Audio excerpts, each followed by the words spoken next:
अब तक देह देही का जो विवेचन हुआ है उसी को भगवान दूसरे शब्दों से आगे के 3 श्लोकों में कहते हैं कि नासतो विद्यते भावो ना भावो विद्यते सतः उभयोरपि दृष्टो अंतस्त्वनयोस्तत्त्वदर्शिभिः।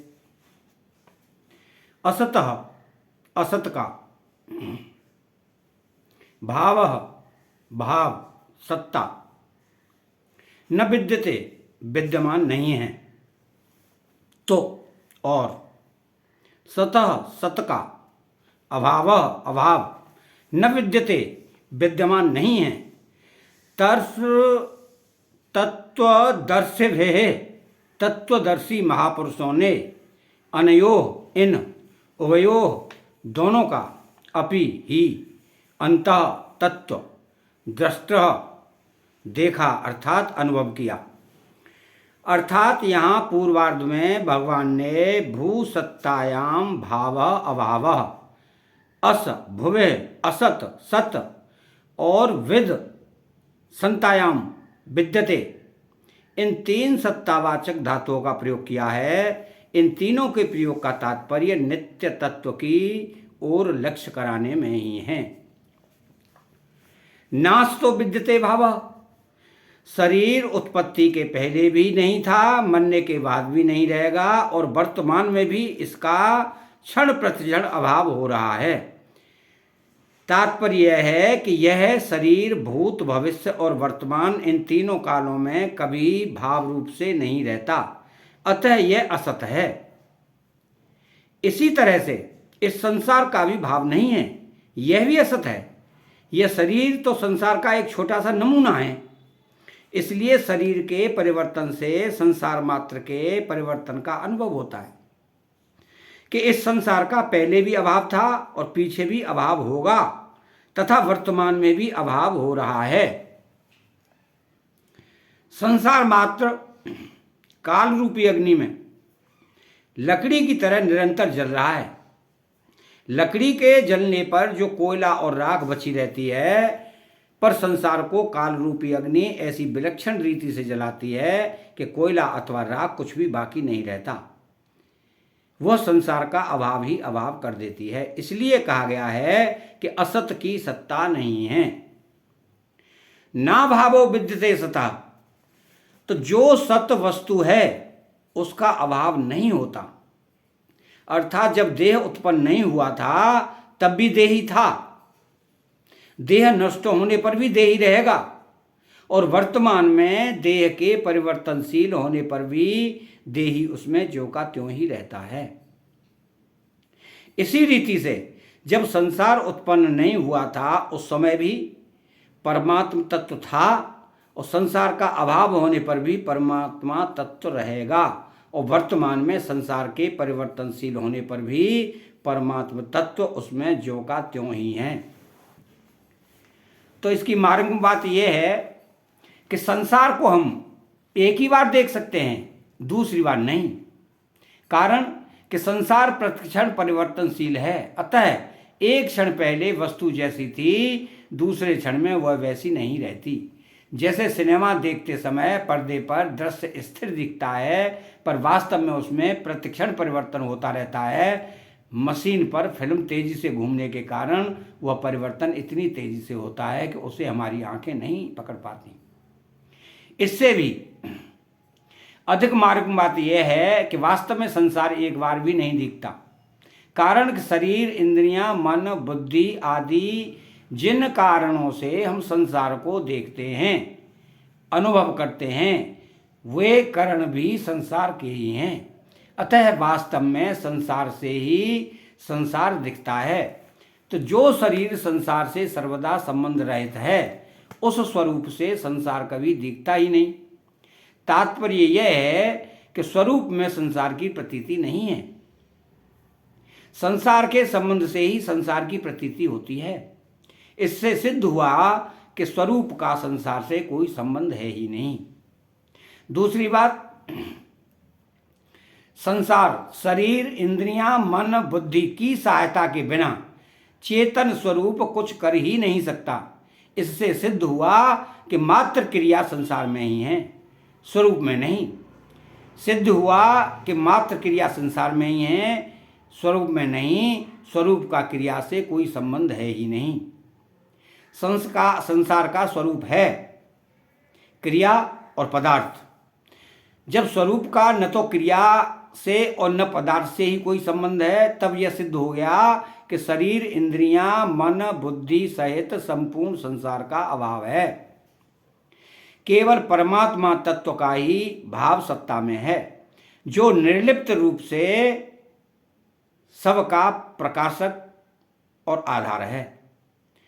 उभयोरपि दृष्टो अंत सत्व नयो अस्त त्वद से भेह।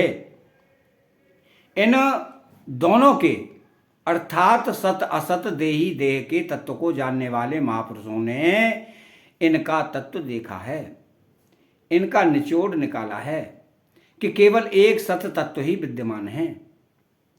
असत तत्व का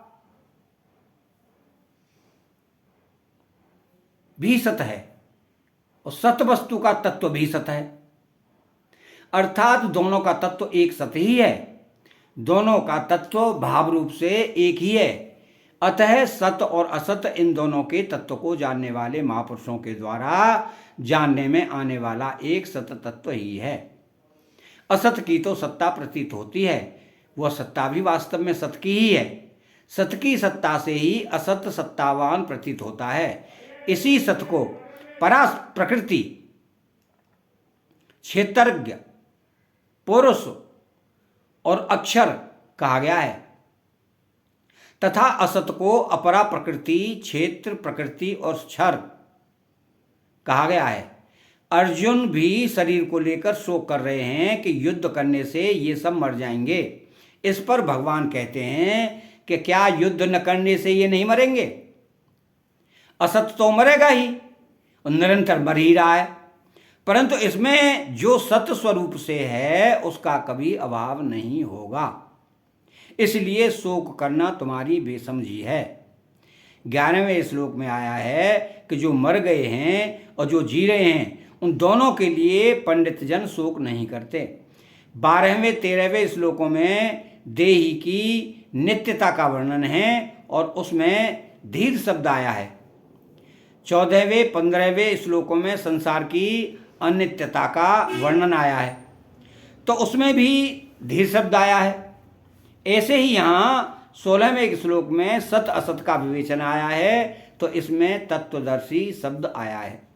इन श्लोकों में पंडित, धीर और तत्वदर्शी पद देने का तात्पर्य है कि जो विवेकी होते हैं, समझदार होते हैं, उनको शोक नहीं होता।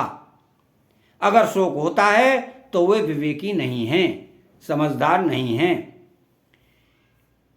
इसके आगे इस परिशिष्टि भाव में जो इसका गूढ़ भाव है उसके बारे में मैं आपको बताता हूं कि सत्ता मात्र सत है और सत्ता के सिवाय जो कुछ भी है प्रकृति और प्रकृति का कार्य, क्रिया और पदार्थ हैं, वह असत पदार्थ अर्थात परिवर्तनशील हैं। जिन महापुरुषों ने सत और असत दोनों का तत्व देखा है, अर्थात जिनको सत्ता मात्र में अपनी स्वतः सिद्धि स्थिति का अनुभव हो गया है, उनकी दृष्टि अनुभव में असत की सत्ता विद्यमान है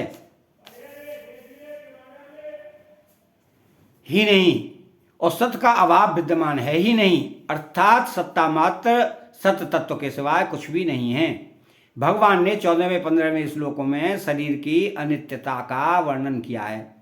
उसको यहाँ नासतो विद्यते भावः पदों से कहा है और 12वें 13वें श्लोकों में शरीर की नित्यता का वर्णन किया है। उसको यहाँ नाभावो विद्यते सतः पदों से कहा गया है। तो नासतो विद्यते भावो ना भावो विद्यते सतः, इन श्लोक अक्षरों में संपूर्ण वेदों, पुराणों और शास्त्रों का तात्पर्य भरा हुआ है। असत और सत इन दोनों को ही प्रकृति और पुरुष, क्षर और अक्षर, शरीर और शरीरी, अनित्य और नित्य, नाशवान और अविनाशी आदि अनेक नामों से कहा गया है। देखने, सुनने, समझने, चिंतन करने, निश्चय करने आदि में जो कुछ भी आता है वह सब असत है। जिसके द्वारा देखते सुनते चिंतन आदि करते हैं वो भी असत है और दिखने वाला भी असत है। इस श्लोकार्थ 16 अक्षरों में 3 धातुओं का प्रयोग हुआ है भू सत्तायाम, जैसे अभाव और भाव, असभोवे जैसे असतः सतः, विद सत्तायाम जैसे विद्यते और न विद्यते। यद्यपि इन तीनों धातुओं का मूल अर्थ एक सत्ता ही है, तथापि सूक्ष्म रूप से ये दोनों अपना स्वतंत्र अर्थ भी रखते हैं। जैसे भू धातु का अर्थ उत्पत्ति है, अतः धातु का अर्थ सत्ता होनापन है, और विद धातु का अर्थ विद्यमानता वर्तमान की सत्ता है। नासतो विद्यते भाव, पदों का अर्थ है कि असतः भाव न विद्यते, अर्थात असत की सत्ता विद्यमान नहीं है, प्रत्युत असत का अभाव ही विद्यमान है, क्योंकि इसका निरंतर अभाव परिवर्तन होता ही रहता है। असत परिवर्तन नहीं है, असत उपस्थित नहीं है, असत प्राप्त नहीं है, असत मिला हुआ नहीं है, असत मौजूद नहीं है, असत कायम नहीं है। जो वस्तु उत्पन्न होती है उसका नाश अवश्य होता है, यह नियम है। उत्पन्न होते ही तत्काल उस वस्तु का नाश शुरू हो जाता है। उसका नाश इतनी तेजी से होता है कि उसको बार बार कोई देख ही नहीं सकता, अर्थात उसको एक बार देखने पर फिर दोबारा उसी स्थिति में नहीं देखा जा सकता। यह सिद्धांत है कि जिस वस्तु का किसी भी क्षण अभाव है उसका सदा अभाव ही है। अतः संसार का सदा ही अभाव है। संसार को कितना ही सत्ता दें, कितना ही महत्व दें, पर वो वास्तव में वो विद्यमान है ही नहीं। असत प्राप्त है ही नहीं, कभी प्राप्त हुआ ही नहीं, कभी प्राप्त होगा भी नहीं। असत का प्राप्त होना असंभव ही नहीं है। ना भावो विद्यते सतः, पदों का अर्थ है कि सतः अभाव न विद्यते, अर्थात सत का अभाव विद्यमान नहीं है, प्रत्युत सत का भाव ही विद्यमान है, क्योंकि इसका कभी अभाव परिवर्तन होता ही नहीं। जिसका अभाव हो जाए उसको सत कहते ही नहीं। सत की सत्या निरंतर विद्यमान है, सत निरंतर वर्तमान है, सत निरंतर उपस्थित है, सत निरंतर क्रिया घटना परिस्थिति अवस्था आदि में सत का अभाव नहीं है। कारण कि देश काल वस्तु आदि तो असत अभाव रूप अर्थात निरंतर परिवर्तनशील है, पर सत सदा ज्यों का त्यों रहता है। उसमें कभी किंचित मात्र भी कोई परिवर्तन नहीं होता, कोई कमी नहीं आती। अतः सत का सदा ही भाव है। परमात्म तत्व को कितना ही अस्वीकार करें, उसकी कितनी भी उपेक्षा करें, उससे कितना ही विमुख हो जाएं, उसका कितना भी तिरस्कार करें, उसका कितनी ही युक्तियों से खंडन करें, पर वास्तव में उसका अभाव विद्यमान है ही नहीं। सत का अभाव होना संभव ही नहीं। सत का अभाव कभी कोई कर ही नहीं सकता। दूसरे अध्याय का 17वां श्लोक, उभयोरपि दृष्टः, तत्वदर्शी महापुरुषों ने सत तत्व को उत्पन्न नहीं किया है, प्रत्युत देखा है, अर्थात अनुभव किया है।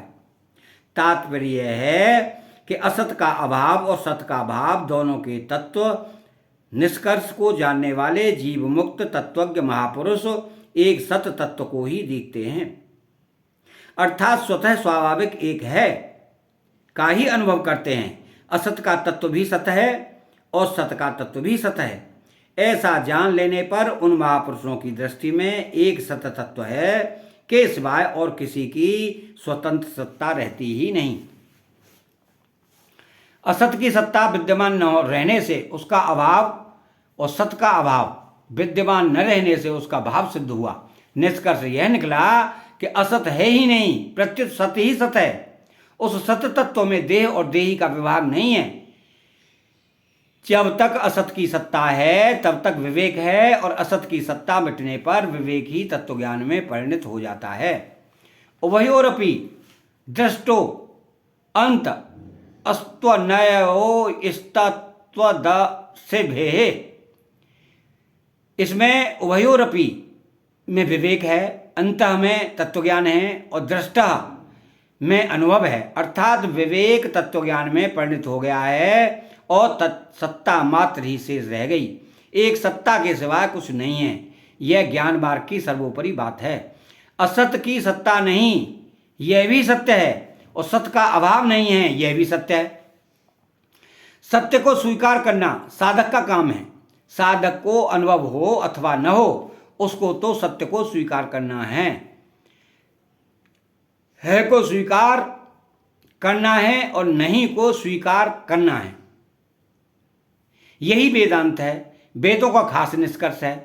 संसार में भाव और अभाव दोनों दिखते हुए भी अभाव मुख्य रहता है। परमात्मा में भाव और अभाव दोनों दिखते हुए भी भाव मुख्य रहता है। संसार में अभाव के अंतर्गत भाव अभाव है और परमात्मा में भाव के अंतर्गत भाव अभाव है। दूसरे शब्दों में संसार में नित्य वियोग के अंतर्गत संयोग वियोग है और परमात्मा में नित्य योग के अंतर्गत योग वियोग मिलन विरह है। अतः संसार में अभाव ही रहा और परमात्मा में भाव ही रहा।